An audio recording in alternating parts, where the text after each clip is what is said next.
hello, Kansas City. Welcome to KUAW, Kansas City's global community radio station.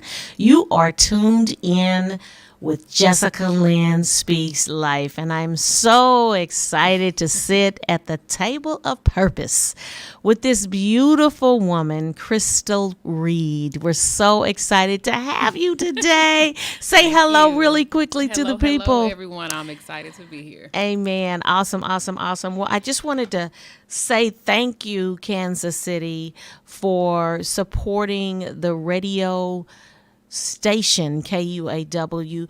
I am on every first and third Sunday from 5 to 6 p.m. Central Standard Time. We're on almost all of the social media platforms. You can find us under KUAW Radio. I want to give a shout out to all of those that have supported our upcoming cancer event. This is the month of love, Crystal. Yes, it is. It's also the Black History Month. Yes, it is. It's also Black History Month every day, 365, 24/7 for us, right? Mm-hmm. But we want to give a moment and a shout out to all of those that have supported the Love Bags for Cancer. Mm-hmm. This is our donation and delivery event to uplift and inspire cancer patients. And so we have received nominations of cancer patients' names from Kansas City to across the country. Wow. And so we will be gathering tomorrow in our office, and we will be putting these love bags together to send out to people that are battling cancer so that they can get this love bag in time for Valentine's Day. Yeah. You know, that's going to be so sweet. Beautiful. And then we'll also be putting them together as well for inpatients at KU, and we're going to hand deliver those on this Friday. And so COVID cannot and did not and will not stop us. And so we're excited about that. And for those of you that say COVID cannot, what is she talking about? We are still in a pandemic. And it is alive and real for many people. So shout out to you and your family members. If you are battling or have lost, we lift you up right now. Absolutely. And so we thank you. Kansas City, we've got a lot going on in the city. If you have an event that's coming up in the city, get it to me and I'll be happy to share it.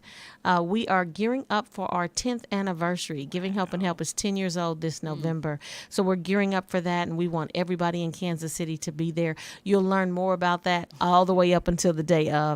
So save the date for June 24th because that is the 10th anniversary gala, and we're combining it with our scholarship program. And, we have given away 95 college scholarships, including 5 full rides to MCC Penn Valley. So shout out to our partner, MCC Penn Valley.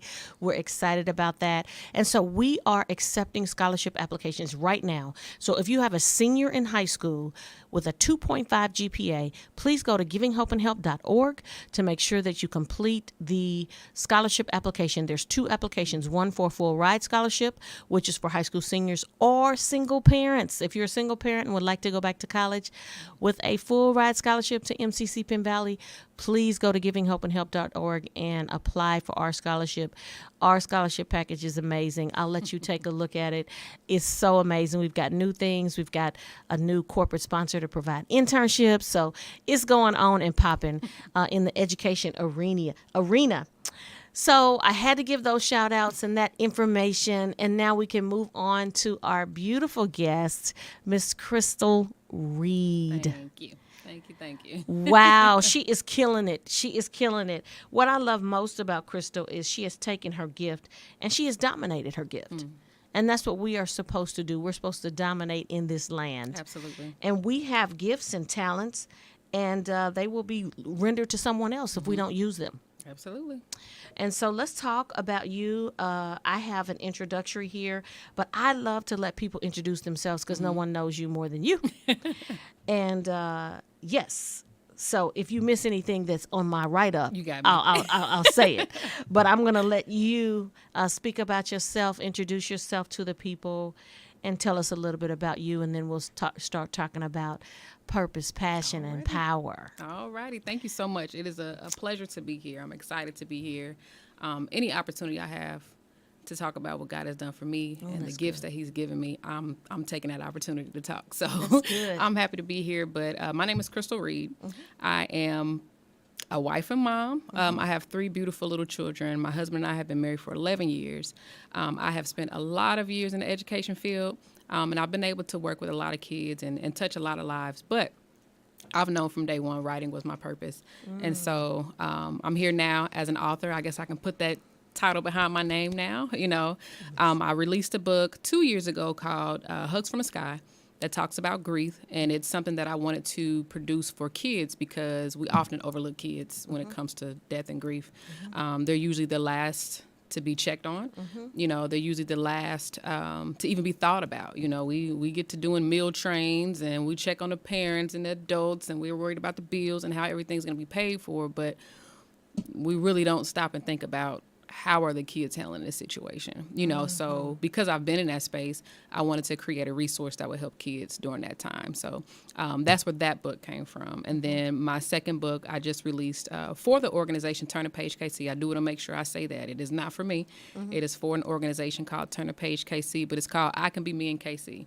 And it is an absolute beautiful book that takes 2 children throughout Kansas City, and they're able to meet different entrepreneurs and professionals and just see that, hey, you can be whatever you want to be here in Kansas City. Kansas City is that place where whatever it is that you want to do, you can do that. So thank you for specializing it to KC. Yes. I think that's paramount. Yes.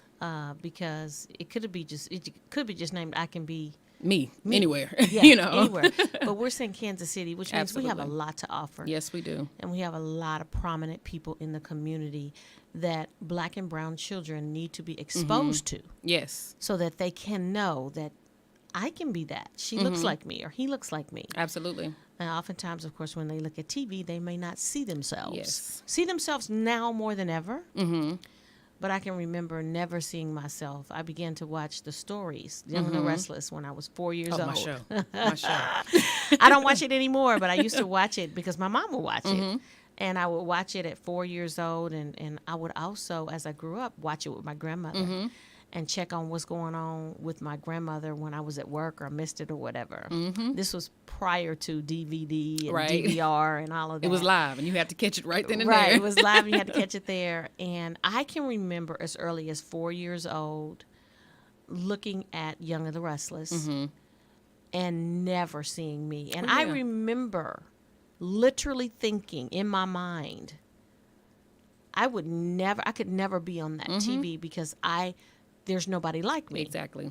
And then I saw Jesse and I forget Morgan. They're on All My Children. They were the first Black couple on All My Children, and I was like, wow, how did they get that? It was just like the first Black couple. Now, if you look at Young and Restless, you can see a mixture and things like that because diversity and things like that. But growing up, that's just how important your book is what I'm saying. Because I can literally remember as a small child thinking I could never be on TV. Absolutely. Even The Price is Right. Oh my gosh, I still want to be on that show. But back then, it was The Price is Right, then Young and Restless. And I was just like, I could never be on these shows because I don't see myself there. Yep. And I think another reason that sparked my desire to write that book, too, is historically, Kansas City has this mantra of being like this crab in a barrel type of place. Historically, that's kind of what's been said about Kansas City, and I even hear people say it nowadays, like, oh, I can't make it here in Kansas City. Nobody wants, nobody believes in me. That's not true at all. I think we're called the Show Me State for a reason, and you have to get out here and get it in Kansas City. It's there. It's there waiting for you. You just have to put in the work, and nothing's wrong with that, And so I never skip over that part when I'm talking to kids about certain things. Like, you are going to have to work. That's the point here. You're going to have to put in work, but it's there for you. And one thing I made very vital in the book is it's not just the typical professions. Yes, we have a doctor in the book. Yes, we have, even a lawyer in the book. But I don't want you to get stuck on these 2 or 3 professions to say that, oh, if you're not this, then you didn't make it. There's a baker in the book. We even interviewed a tattoo artist to be in the book. So whatever it is that you want to do, there's a clothing designer in the book who owns his own store here in Kansas City. Whatever it is that you want to do, go for it 100%. Kansas City will give it to you. It's there. You can do whatever it is that you want to do here in the city. Just make sure it's authentically you. That's so good. Yeah. That is so good. So how did you land this deal with Turn the Page KC? You know what? Nothing but God. So during the pandemic, I spent time at Citizens of the World Charter School as their Yes. director of communications. And at that time, there was a woman who was the executive director. Now, she and I had never seen each other in person because we were all working remotely that year because of the pandemic. Once that year ended, she decided to leave and go to another, place of employment, which was a new executive at Turner Page KC. I started something while at Citizens called Citizens Connect. It was a Thursday night TV show that we would do over Facebook Live where all the kids would tune in and I would just interview people from around the city so that they could be exposed to different careers. She remembered that when she left and she said, I have a book idea and it's based off of what you did at Citizens Connect. And so that's why for me, and like I said, I can preach a whole sermon on something like that, but that's why you have to always just go with it. When God nudges you to do something, you might not know what it's for in the moment. Because I had no idea what that was for. And then even when I was doing the Citizens Connect, we'd have maybe 8 kids tune in. I'm like, I'm doing all this work for 8 kids. No, you're doing all this work so this woman could see it and she could take that idea to where she's going next and you could be the one that she calls to write that book. That's why you're doing it. So you can't get caught up on what you see in front of you in the moment. Just do what he asks you to do. Oh, my goodness. Just do it. I love that. Absolutely. I love it. Just do it because, he holds your future. Absolutely. And what you do today affects your future. Absolutely. Everything you do today affects your future. And he holds all the pieces of the puzzle and knows how to specifically put them together and put the right people in the right place in your pathway. Wow. Yes. Thank you for your obedience. Absolutely. Thank you. And this is something that I would love to say to you. Thank you for your yes to God. Because your yes is directly connected to someone else's purpose. Yes, it is. That little book that you wrote, some little one is going to read that book and be inspired. And may one day tell the story, this catapulted my passion to go into the lane of being a doctor or a baker or owning my own clothing store or whatever it may be. Yeah. An artist. We will never know how we affect positively or negatively affect people by what we do. Yeah. And if you do the yes to God's purpose for your life. And that yes can be scary sometimes. Oh, but you my gotta gosh, you got to take a leap. It can be scary. So let's back up a little bit and let's talk about when you finally said, yes, I'm going to be a writer. I'm going to, quit my job and really, really give, my call and my purpose a shot. Yeah. So that wasn't an easy decision. Oh, I know. At all.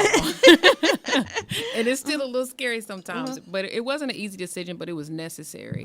And so, like I said before, the first book that I came out talked about grief, and it was really a healing opportunity for me. I lost my dad when I was 11 years old, and because of where I ranked in my family, I'm the baby sister, of only 2 kids.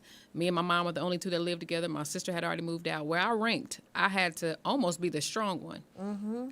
My mom had just lost her husband, somebody she had been married to for 24 years. Wow. Her high school sweetheart. My sister had just lost her dad, my dad as well, but she had just lost her dad, someone who took her to the father-daughter dance, taught her how to drive. I didn't have those experiences yet, and so her relationship with our father had a little bit more substance to it. Really at my age, all my dad had to do was buy me a teddy bear and I was good to Just go. excited. Yeah, we 'cause didn't it get was to your that age place group. yet. Yeah, we didn't get to that place yet. And so she handled it a lot differently than I did. My mom handled it a lot differently than I did. So I was really there to be the strong one, to make sure my mom was okay, check on my sister, where you at, are you okay? So at 11 years old, I don't feel like I was able to be Grief.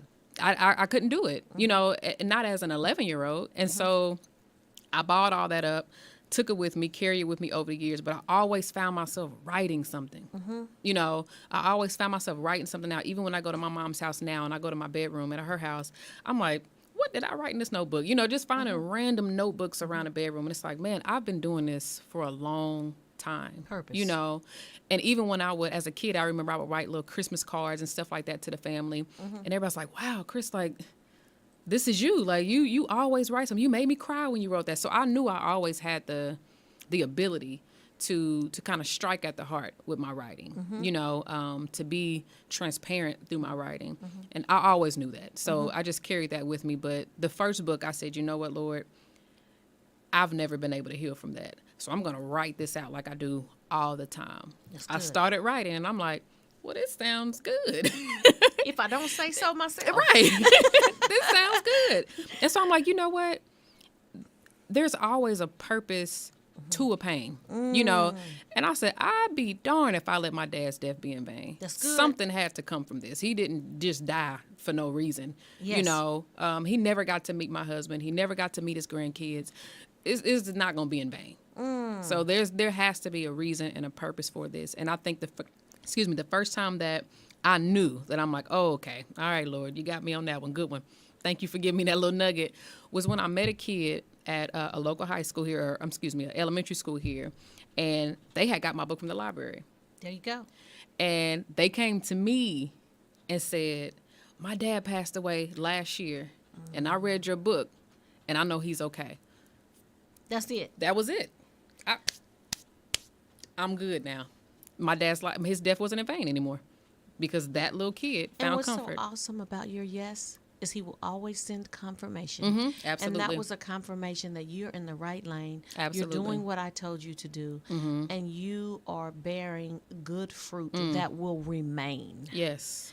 It will remain for generations to come. What an honor. What a tribute. What a blessing. What a gift. What a gift you are. And someone may read your book and say, I want to do this. I want to illustrate. Because it is a beautiful book. I've only seen the cover. I can't wait to get my own copy. I want to do this. I want to illustrate. I want to write books. I want to write cards. I want to be a speaker. I want to do. Our yes to all my listeners, whatever it is that's keeping you up at night. I was up at 5 o'clock this morning because I could not sleep about this new initiative that's brewing. That's brewing. And I come to the resolve that I can't worry about the how. Yes. I can't worry about the how. I need to just do. Yep. He will make a provision for the vision. So I would just offer this. Someone told me yesterday, a young student. I asked her what college she was going to. She's a senior. And she says, I'm going to a local college. I won't even say the name. And I said, well, you don't sound... I didn't even know the young lady, but everything in her was just like, I don't even want to say this school because I'm not proud of this school that I'm going to. And I said, well, you don't seem excited about it. And she said, well, I wanted to go to an HBCU, but it didn't work out. I said, what do you mean it didn't work out? And she just kind of shrugged her shoulders. I said, you haven't even graduated yet. Right. How can you say it didn't work out? You know, and I told her the story that I was scheduled, had my dorm, had my schedule, had everything set for MU in Columbia. And 2 weeks before move-in day, I got a full ride to an HBCU. Wow. Yeah, and so I told my dad, I said, we going to go visit the school? He said, no, we're not going to go visit the school. I said, why not? He said, we taking you there. You know? You can see and when so we get there. and that's exactly what happened. We saw it when we got there. And so I shared that with her, that never let your dream be stumbled by what you can't see. You can't see a way, but you purpose in your heart what you want to do, and God will make a way if it is His will. Yes, that's the hard part right there, though. Yeah, that's right. That's if it is His will, if it's God willing for your life. But if you sit on it, you'll never know if His will. He's waiting for you to take one step so He can take the next. My husband always says, do the natural so that He can do the supernatural. That's it. And so it's like, turn over every rock. Turn it over. And once you get to a place where it's like, I've done all I can do, Lord, give Him space to do His thing. Let Him do His thing. You know, it was crazy because even this morning, like I told you before we started recording, you know, I had helped with the kids this morning at church, and it was funny because this is what I'm wrestling with right now. And one of the verses was in Luke, and it talked about how the fisherman was like, look, Lord, we've been out here all night, all night. But since you said drop the nets again, I'll go on and drop it again. Right. And basically that resonated with me because it's like, Lord, look, I've done all that I can do. That's it. But since you said do it again, Here we go. I'm gonna do it again. I'm gonna jump. Oh. I'm gonna leap. Because I'm gonna trust you this time. I'm gonna move. I'ma I'm gonna do it. trust. Mm-hmm. I'm gonna Yep. have faith. Absolutely. I'm gonna have faith. And when they pulled that net up that time, There full was, of fish. Full of fish. Mm-hmm. Wow. Yep. Cast your net is what I'm hearing you say. Absolutely. I'm And hearing do it you- again. And, And and again. again. And Mhm. again. And again. Never, ever, ever, Yes. never give up Mm-hmm. on your dream. Absolutely. Oh, I can't because I don't have the money. Don't let that. Because I don't either. Listeners, I don't either, you know. But it's one of those things where I didn't need it. God made it to where I didn't even need the money to pull off what he wanted me That's to pull good. off. You know, you started it off thinking, oh, well, the illustrator costs this much. This costs this much. The organization came to me and said, we got it. And we're going to pay you to write the book. Come on. I didn't have to come out of pocket Come for on, anything. come on and testify. I didn't have to come out of pocket for anything. And so it's like when you do the work, God says, okay, all right. Like I how you see you said, you did- take one step, I got the next one. You take Correct. another one, I got the next one. That's correct. Mm-hmm. And the thing of it is, he's a gentle God. Yes. And he's not going to push himself Absolutely on you. not. And so if you're tuned in and you're not a believer, that's okay. He's gentle. Mm-hmm. He's gentle. If you ask him to show himself strong to you, he will. Mm. He will do it. He will do it because if you invite him in your life, he's not one that's not going to come in. Because he already got his bags packed. And He ready to he's move in. He's just waiting for you to open the door. He's just waiting for you to open the door. And so it's so exciting that you are not having to pay anything. I need you to repeat that, please. Didn't have to come out of pocket for nothing. So wait a minute. They're covering the cost of the book. Yep. The illustration. Yep. The copyright. The Yep. printing. Yep. The BCN number and all that. Am I saying that correctly? IBSN. IBSN. Yep. All of that. Arthur in the making. I'm gonna get it. I'm gonna get it. They're covering all of that and giving you a stipend or paying you Yes. to write the book because your gift will make room for you. Absolutely. That is Absolutely. so profound. And just backing up here about your first book. Say the name of it, of the sky. Hugs from the Sky. Hugs Yep. from the Sky. Is basically about a little girl losing a parent. Yes. Okay, losing a parent. This is a great resource, a grief resource. Absolutely. Wow, talk about that for me a little bit, the book and how it may help. Absolutely. So it's something that I feel like I'm not a professional, you know, as far as counseling or anything like that. I'm not licensed or anything like that. So as a disclaimer, this book is not based upon mental health needs or anything like that or social emotional needs. I try to stray away from that as much as I can because I'm not licensed in that area. However, it is a tool to provide comfort. You know, like I said before, kids are usually often overlooked. You know, there isn't a resource there. You always have a resource for the adult. You have a resource, you know, for everything else, but the child is usually left out. And one thing about grief is it doesn't necessarily have to be a person that passes away.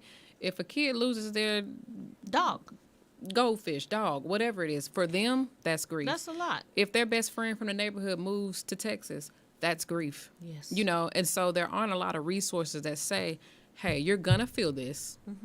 That's okay. Here's ways to work through that. You know, a lot of the times we get scared when kids have to deal with grief. They're acting, because I can talk about me.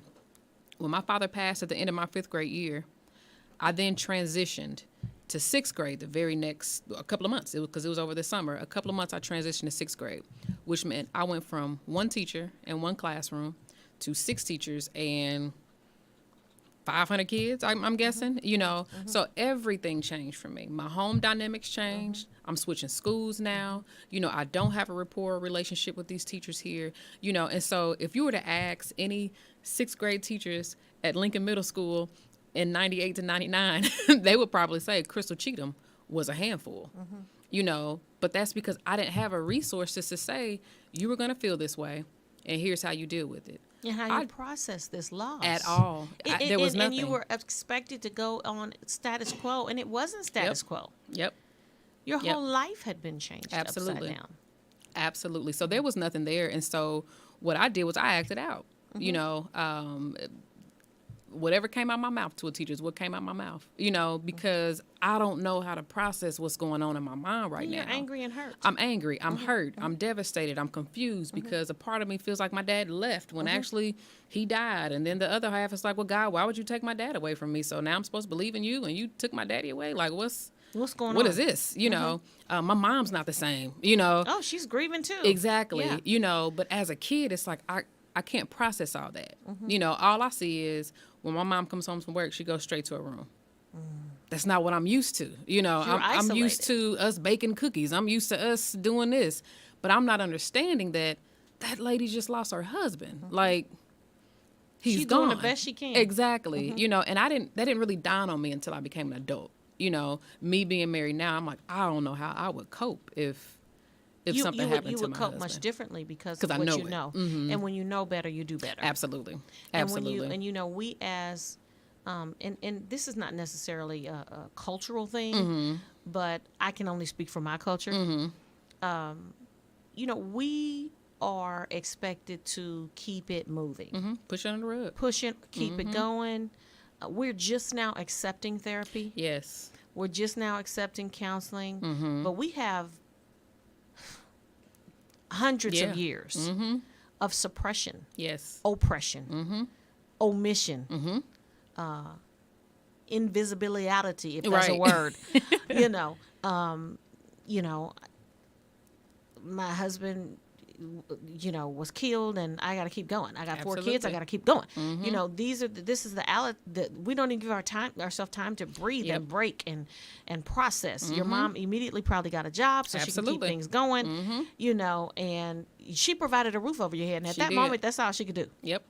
right? That's it. And so, not only do the kids need your book, but the parents need to read the book to your kids. Absolutely. To their Absolutely, kids, so that they can understand they Yes. need help in this processing too. And so, what would you offer to anyone that's listening if they have lost a spouse or a loved one, and children are grieving as well? I would say the number one thing is just find different ways for communication. You know, it is a season of grief, so nobody's expecting everything to stay the same. It just can't. You know, so nobody's saying suck it up and get in there and get it done. This is a time of grief. But I think one thing that my mom tried, I would say that she definitely tried, and I respect her and love her for that. To find different ways of communication. And so, if the parent is grieving, and you can't get it right to go in front of your kid, get a notebook. Write in a notebook, pass the notebook to the kid, let the baby write in the notebook, let them pass it back to you. Just find other ways to communicate and keep that door of communication open between the two of you all. Because what will happen is and I love me some Iyanla Vanzant. I love that show. But what will happen is if love and support is not cultivated in that moment of grief, that's the ingredients to create what that relationship will be like forevermore. You know, once you go through something with somebody, if you're not there for me, if I didn't feel comforted by you, if I didn't feel your support, that will carry on with our relationship forevermore. You know, and so that's one thing I do not want parents to have to experience if they ever have to go through grief and loss with their kids, you know, at a young age. Because that can spark to where, well, I'm not never talking to my mom about anything. You know, she didn't care enough about me to check on me. You know, I don't want that for families. You're so right. you have to keep that line of communication open at all times and just be creative. Kids have cell phones now. If y'all got to create a little text thread to where it's, hey, if show a blue, red, or green emoji to tell me how you feeling today. Whatever it is, you just want to make sure that line of communication stays open so that as that child grows older, they still have that relationship with you to where they feel comfortable talking to you and being open and transparent with you, because you don't want to lose that as a parent. No, You don't wanna lose You don't that. want to lose that as a parent. That is so true. Communication. Absolutely. Communication is key. And it's okay to tell your Sure. baby, I'm not feeling it right now. I'm not feeling okay. it. Can we talk later? Even just communicating that Yes. is better than not saying anything Yeah. and the child feeling invisible. Yes. That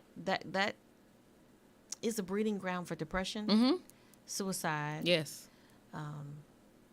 Rejection, all type of yes, things. all Yep. kind of, and then hurting people grow up to hurt other people. Yep.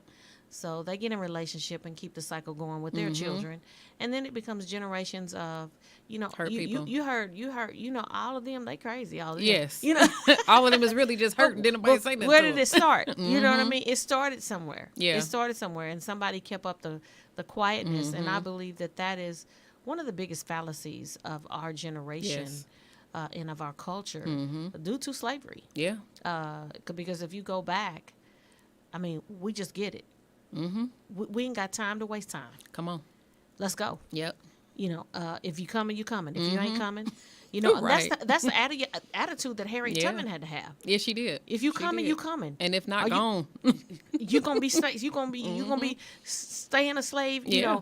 In here, and some of them, I think one of the quotes she said, I'm not quoting it verbatim, it's paraphrased. The saddest thing about the people that I helped get free is some of them were still slaves in their mind. Yeah. And so we have a lot of that going on. We have to make a decision how we want to live. Absolutely. And so I love a notebook.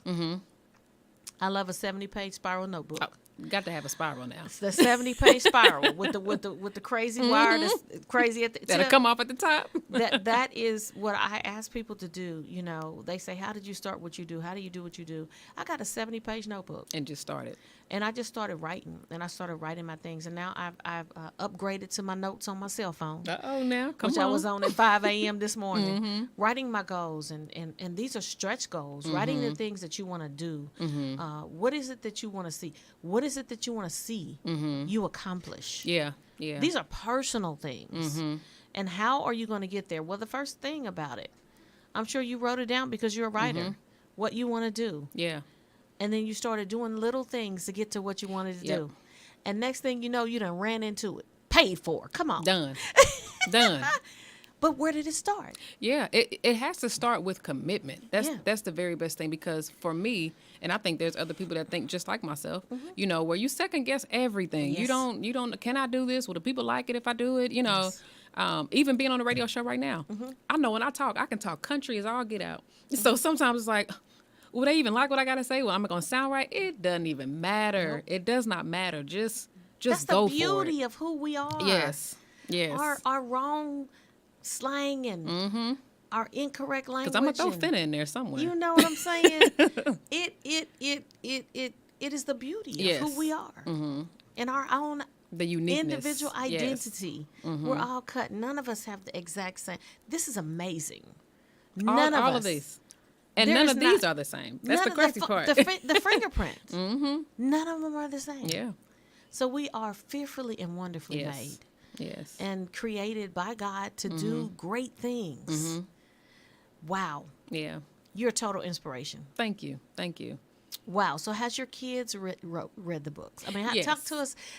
Did you use them as guinea pigs? How did that work with your children? Sorta. And share their ages. My kids are 10, 8, and 6. I have Right two in a boys. row. Wow. Oh yes, 2 boys and a girl. My girl's in the middle, so she is the household's second mama. Okay. She's the second mama for sure. But my Yeah, kids I are read not. one of those stories. Not to interrupt you, but I gotta say this story.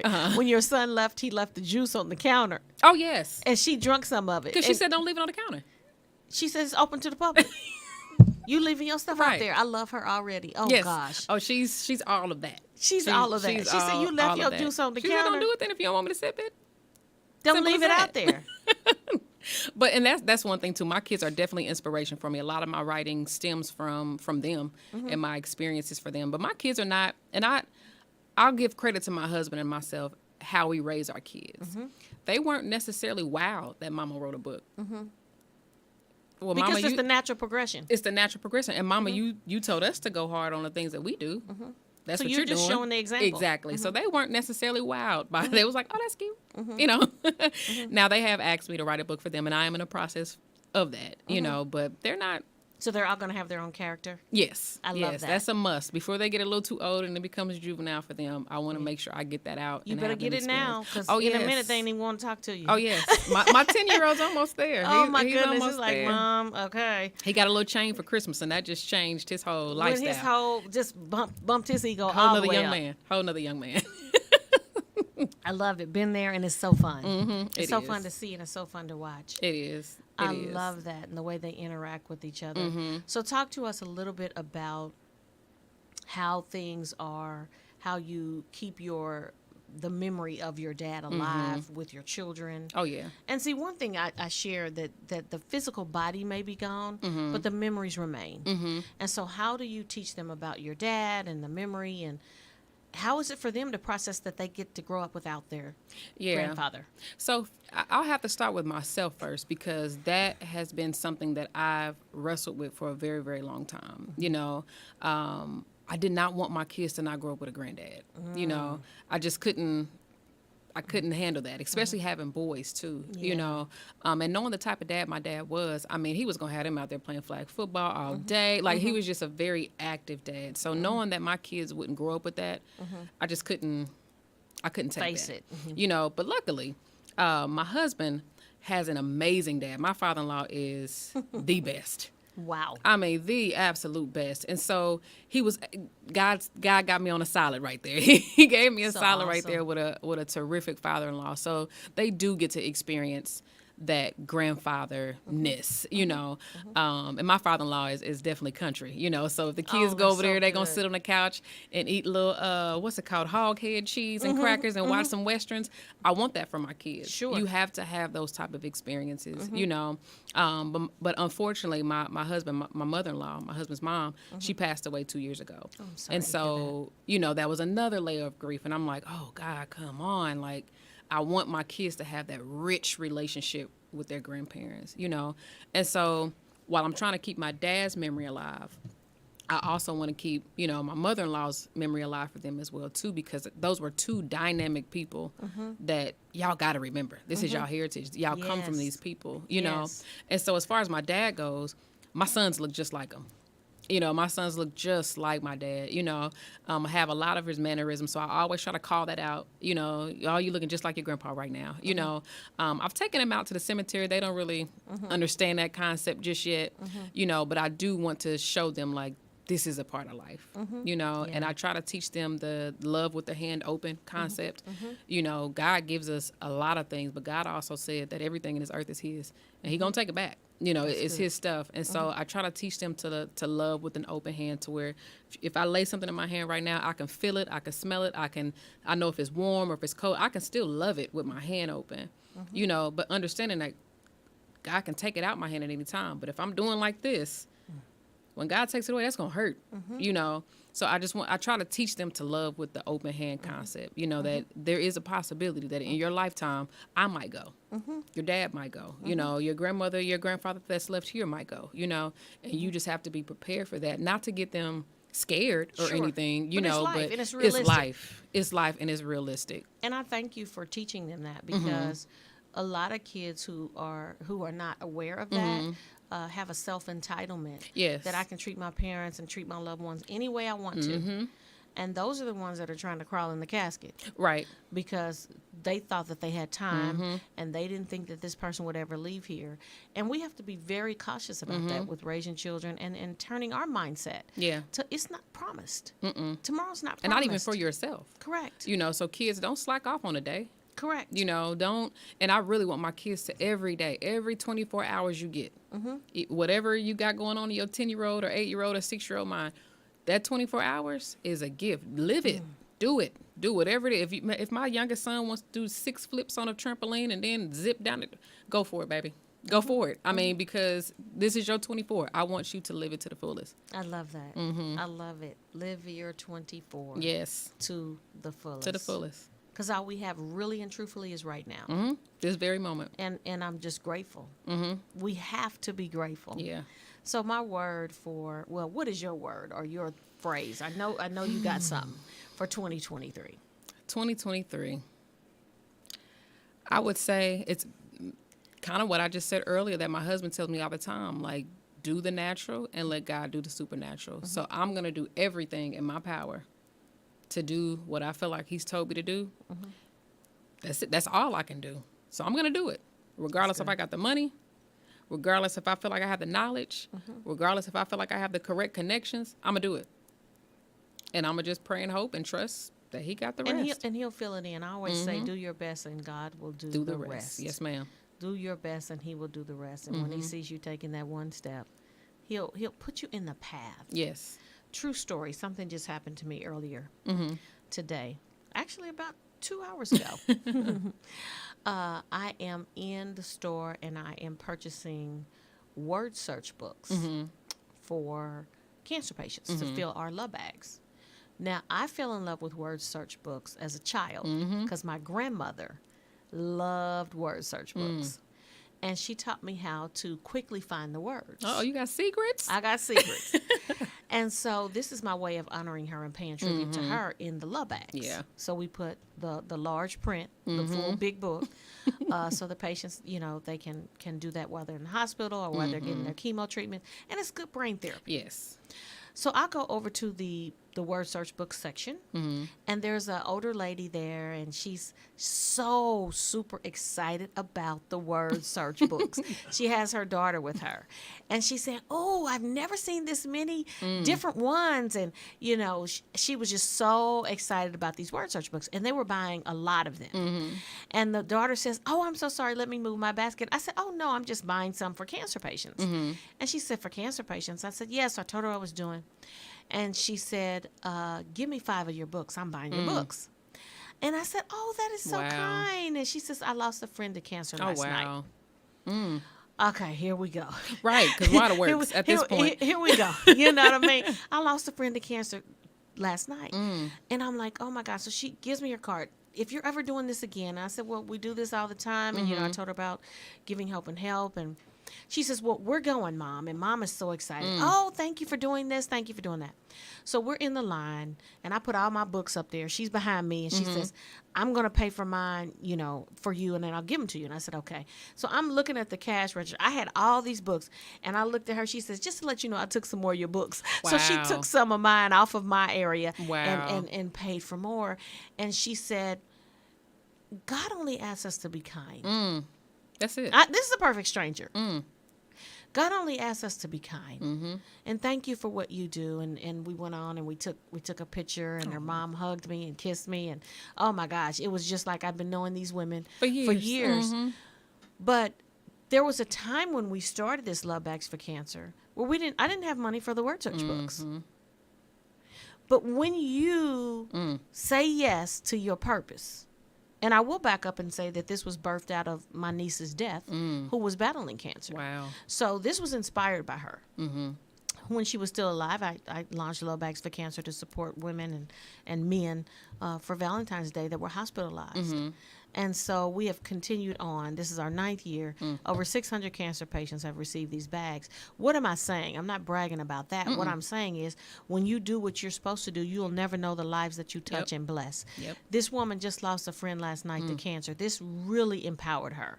She now wants to be a volunteer. She wants to serve with the organization. Just from saying hi today. Yeah. Just Wow. from saying hi. What am I saying? I'm saying be kind. Yeah. Come out of yourself. Learn about your neighbor at the store. If you That's see a him big one, buying yeah. a whole bunch of stuff, what do you do? What are you buying all What that you got stuff for? going on? Right. What are you doing? How can I help? Yeah, exactly. Yeah. And so that just really inspired me that, wow, people really do care. Yeah. And she wasn't of my persuasion. And my husband, he was waiting in the car. I said, "Honey, can you get out the car and get the picture?" He didn't even hesitate. He know how I roll. Right. So he just hurried up and got out the car and took the picture. And as we were driving off, he says, "It just doesn't matter what you look like." At all. At all. Oh, because the woman that's over the organization that paid me to write a book Come on. is a Caucasian woman. See? So it does not matter. And we can get so caught up on that Oh, all yes. the time. Oh, yes. We can get so caught up on that all the time of, I got to do for this. And no. God's people is God's people. Oh, that's good. And he nowhere in there did he say love as long as they look like you. Now, don't get me wrong. We do have some history here that causes us to be a little cautious, Exactly. And I can understand that. But that's where forgiveness comes in. That's where it comes in at. But the word says love. Period. Period. That's it. Yeah. That's it. Just absolutely, absolutely unadulterated period. Yes. We have to walk in love. We have to help our neighbor, love our neighbor. Yes. And just be a good person. And it takes the weight off of you. It takes the weight off I'm not of walking you. around so stressed out and heavy shouldered, If I go into a store, I'm smiling at everybody that I see. There you Hey, go. how you doing? Oh, my because it has goodness. what good does it do me to not do that? What good? You know, What good? just speak to everybody. You never know what somebody's going through. You never know how their day is going. And that smile that you just gave them could have just turned their whole day around. That's it. My little grandson is 3, and you take him in the store. We were in the store. I had him with me over the Christmas break, and we went in, and every person we passed, he said, "Hi, my name is Kenji. Hi, my name is Kenji." And I just thought that was so sweet. My son used to do the same thing, Aw. and I just said, "Wow, what a sweet spirit." And you could see people who were not smiling, and "Hi, my name is Kenji," And and all of a sudden, everybody knows love. Yeah. Regardless of what That's a persuasion universal you language. are, that's it.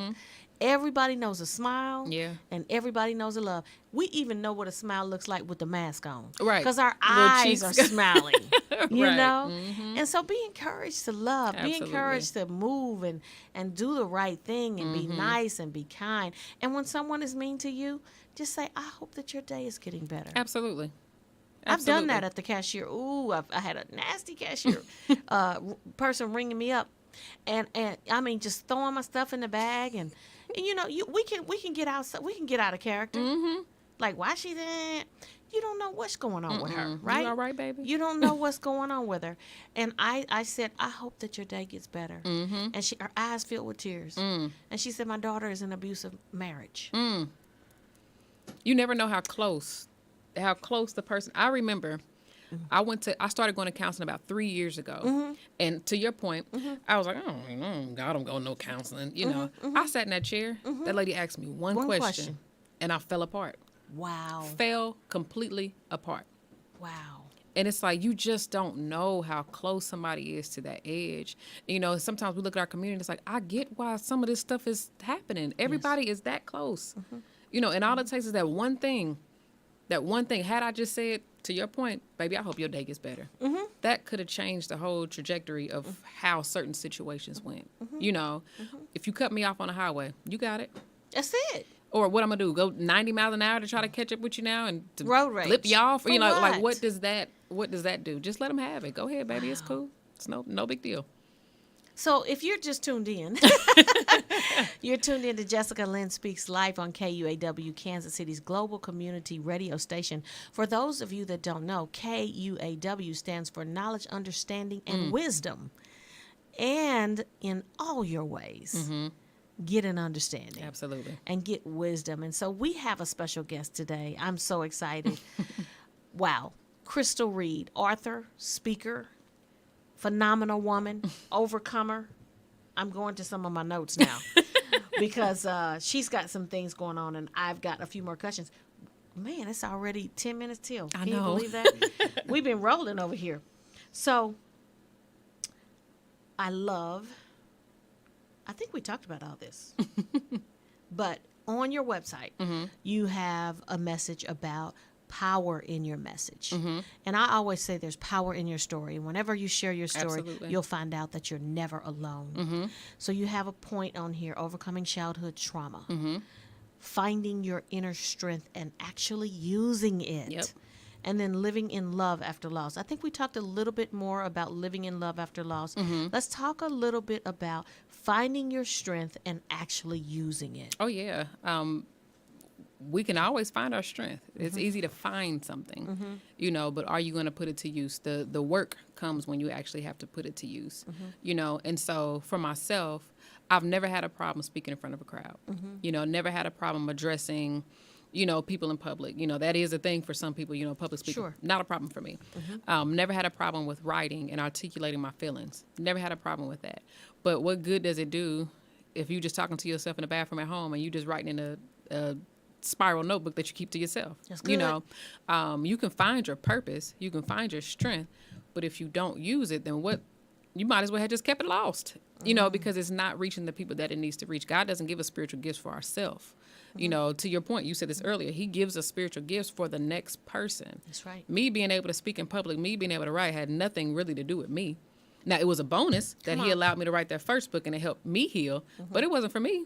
It was never for me. It was for the next person. So you have to be able to find that gift. But if you don't use it, then it's a waste. You know, it's sort of null and void because you haven't you haven't done what you were called to do. You are called to serve the next person. And if you're not using that gift, and you said this also too, God will find somebody else to do it. I don't want to be replaced. That's one of my biggest fears. I remember a Sunday school teacher I had as a kid gave this illustration about, and I can't say if it's accurate or not. You know, I don't know, but it stuck with me. It worked. Yeah, it worked. He gave this illustration about, you know, when we get to heaven and there's a room full of all the blessings that God wanted to give you. And he's like, how would you feel if he opened up that door and it was packed to the rim? I want that room to be empty. When I get up there and he opens up a room of all the things that he wanted to give me, it shouldn't be nothing in there. It shouldn't be anything in there. I don't want it to be full when I get there, because I want to be able to experience all the blessings that you have for me now. You Here know, on earth. but he can't if I'm not doing the thing that he If you're not asked me to willing. do. Yep. So you have to find that strength. You have to find your spiritual gifts, but you have to be willing to use it. You know, and that comes with a lot of adversity, because again, who are they going to listen? Will they like it? So what? Somebody will. You know, somebody will like it. And to your point, God will make room for you. You start the work. He'll That finish crowd it. right there might not like you, but he's going to move you right over here to this one that will. You That's know, good. and you don't have to worry about all the other things. If you draw, if you speak, if you write, if you sing, there is a crowd. If God gave you that gift, there's a crowd out there for you that needs that. You know, we can see that now with the different types of pastors and preachers that you have. Some people don't like the contemporary Jordan wearing pastors, but that pastor relates to somebody out there right. that needs him. That's right. Somebody might have to have the hooping and hollering suit wearing pastor, because somebody relates to that and they need that. So there's room for everybody. Every gift. And that goes to say that we don't have to fight for anything. I don't have to compete with you. You don't have to compete It's with enough me. room, and it's enough for everybody. It's enough room. We don't have to have competition. I don't have to be jealous if you get more likes than I do. It doesn't matter. It doesn't matter, because everybody that's on yours is who God wanted you to serve. Everybody who's with me is who God wanted me to serve. And it's just as simple as that. It is just doesn't- as simple as that. So true. So good. Wow. Yeah. Wow. I just love this. I love it. I Yes, love ma'am. sitting at the table of purpose, passion, and power with powerful women like yourself. I think we've heard so many ways what your purpose and your passion is. But I do want to say, if you didn't say yes to your passion, you wouldn't have a purpose. Absolutely not. And what makes it powerful is you putting action. See, a lot of us have a purpose. All of us have a purpose. Yep. All of us have a purpose. All of us have a passion. Even we may not know what that purpose or passion is right now. But what I typically say, whatever you have survived and overcome is wrapped up and connected to your Absolutely. purpose and your passion. Absolutely. You know, I saw I don't know if you've ever seen that show, I Survived. I binge watched it last Absolutely. night. I was supposed to be resting, and that was my rest, watching I Survived. But what I love about I Survived is what people end up doing after they survived. Absolutely. And one of the girls went through a terrible ordeal, terrible, terrible, terrible. And she is now a sexual assault advocate because what she went through. Yep. So she helps women all over the place overcome and Absolutely. and she says this had to happen Had to. in order, because she says I had never even, this was never in my mind to Yeah. be this type of person and give these contributions to society. Wow. But she had to go through that. And sometimes we say, why me? Why did my mom die? Why did your dad die at 11? Because of the purpose God had for you. Oh, yeah. Oh, yeah. And I think about the girl that I would be had he still been here. Definitely not the woman sitting across from me right now. You know, I was extremely spoiled. I was thinking in my mind, definitely- spoiled brat. Oh, yeah. I was definitely a daddy's girl. You know, I didn't have to ask twice for anything. Wow. You know, my dad always showed up, and he always showed up. You know, I remember my sister and I were talking too about Christmas time used to be from the tree all the way to the stairs, like gifts. That's just the type of dad he was. But I didn't have to display any level of work ethic for that. I didn't have to display any level of tenacity or anything like that. It was just, Daddy, I want, And you got and it. it appeared. That's not who this woman is. Wow. You know, that's not who she is. And I'm sure you don't do that for your children. Oh, absolutely not. You know, now I take care of my babies and make sure that they have some Oh, sure, pleasures. sure. You know, but no, I have to build. I got to build them up. you know, and instill in them the characteristics that I know they're going to need to face this world. They need a box of the fruits of the Spirit. And they Absolutely. need a box of character and integrity Yes. and kindness and love. This is what we need to be giving our children. Yes. You know, I heard my husband, I didn't hear the sermon, but he did, so he shared it with me, about a pastor has several children, and every time they wanted something, they would have to present it to he and his wife with a scripture and present basically the case as to how God has a plan Right. for their lives for them to receive these things. Wow. How different this world would be Yes. if we were to train our children up in the admonition of God Absolutely. to want the things that he has, that he wants for our lives. Wow. It's so hard. It's so hard. And I just pray for my generation, especially because we are that generation that experienced both lifestyles. Yes. You know, I didn't get a cell phone until I was 15. You know, Facebook didn't come out until I was a freshman in college. You know, and so we lived both worlds. We know your mama picking up the other line and breathing heavy on the phone, trying to eavesdrop on your phone call. We know that lifestyle, and we also know, you know, the new technology lifestyle. We know life before social media, and we know life after social media. So we kind of have the best of both worlds, but I feel like we struggle the most in that area because we know both. It's hard for us to choose. You know, if I'm wrapped up in scrolling all day long, then I'll never understand what God has for me because I'm always looking at what he got for you. Destiny robber. Exactly. That's what I call this right here. Exactly. And it's hard to hear God, and Culprit especially of depression.